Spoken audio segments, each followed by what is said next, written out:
Ibihe byiza kuri mwe mwese mudahwema kudukurikira mu biganiro byacu ndetse n'amakuru hatambuka kuri umuhumuza uyu munsi by'umwihariko uyu ni hamwe tubagezaho amakuru abagezweho abasohotse mu bitangazamakuru biba bigiye bitandukanye hirya no hino mu isi yaba ari bivuga mu Rwanda ndetse no hanze y'u Rwanda. Dukomeza gushimira kuba bamaze gukora subscribe ndetse kandi batibagirwa gukora like, share ndetse na comment kugira ngo ibintu bijye birushaho kugenda neza. By'umwihariko rero uyu munsi tukaba tubafitiye inkuru y'agahinda, inkuru ibabaje, aho ino nkuru ifite umutwe ugira uti mu karere ka Gatsibo yapfuye. Bikaba bikekwa ko rero yaba yapfuye kubera inkoni yaba yakubiswe. By'umwihariko imbuto yakora subscribe, reba hasi kandi subscribe ndetse kandi kwihukana ukazogera. Ibitekerezo byanyu ni ingenzi, duhuriye muri comment. Ngiye nditsira umuhumuza, mbaha ikaze muri iyi nkuru mujye kure.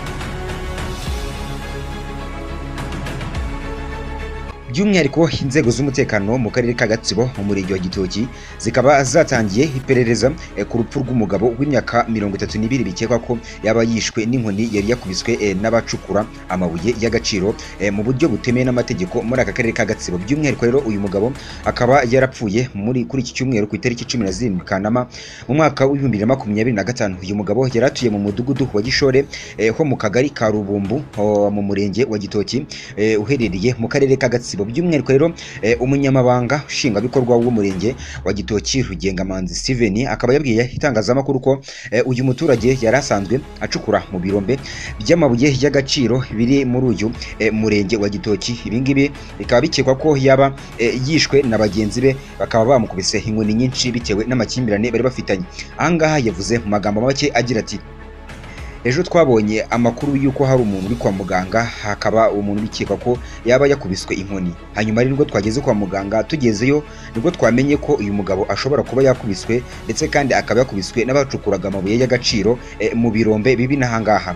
By'umwihariko twibukije inzego z'umutekano nibwo zahise rero zitangira iperereza ryayo. Gitifu Rugengamanzi kandi yakomeze avuga ko icyatumye bakeka ko uyu mugabo yaba yishwe n'abacukuraga amabuye y'agaciro ari uko nawe akangaka ariko kazi yakoraga. Ibingibi bikekwa ko uyu mugabo ashobore kuba yarashyamiranye na bagenzi be, ibingibi rero bikaza kuvamo mu kumukubita inkoni nyinshi zikaza kumuviramo urupfu. Ahangaha kandi yanakomeje agira ati: ubutumwa natanga nuko abantu bakirinda kugirana amakimbirane no gushyamirana ndetse kandi bakareka kurwana, kuko ibingibi bihanwa n'amategeko. Kuvutsa ubuzima umuntu ntago ibingibi ari byo, ni ibintu bihanwa n'amategeko kandi ni amahano.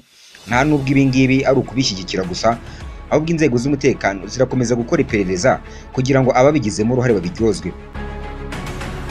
By'umwihariko umurambo w'uyu mugabo wishwe ukaba wahise ujyanwa mu kigo cy'ibimenyetso bishingiye ku bumenyi ndetse n'ubuhanga bikoreshwa mu butabera Rwanda Forensic Institute, ndetse kandi kugira ngo uno murambo ukorerwe isuzuma kugira ngo hamenyekane icyaba cyamwishe. By'umwihariko muri iyi nkuru yacu twagarukaga kuri iyi nkuru aho mu karere ka Gatsibo umugabo yishwe ku itariki 17 bikekwa ko yaba yishwe na bagenzi be bamukubise inkoni. Inzego z'umutekano muri aka karere ka Gatsibo mu murenge wa Gitoki nibwo zatangiye iperereza ku rupfu rw'uyu mugabo w'imyaka 32 bikekwa ko yaba yishwe n'inkoni yakubiswe n'abacukuraga amabuye y'agaciro ku buryo butemewe n'amategeko muri aka karere. By'umwihariko rero uyu mugabo akaba yarapfuye kuri iki cyumweru tariki 17 Kanama mu mwaka wa 2025. Hakaba yaratuye mu mudugudu wa Gishore ho mu kagari ka Rubumbu mu murenge wa Gitoki uherereye muri aka karere ka Gatsibo. By'umwihariko rero umunyamabanga nshingwabikorwa w'umurenge wa Gitoki Rugengamanzi Steven akaba yabwiye itangazamakuru ko uwo muturage yarasanzwe nawe ngo acukura amabuye y'agaciro muri ibyo birombe, akaba kandi yakoraga na bagenzi be ndetse kandi bikaba bikekwa ko yaba yakubiswe na bagenzi be bakoranaga ako kazi, bamukubise inkoni nyinshi zikaza kumuviramo urupfu. By'umwihariko ahangane kuri umuhumuza Thierry, nimba turakora subscribe, kora subscribe, like, share ndetse na comment kugira ngo ujye ukurikirana ibiganiro byacu bitambuka buri munsi. Ngiye nditsira umuhumuza, andi makuru agezweho mu kanya.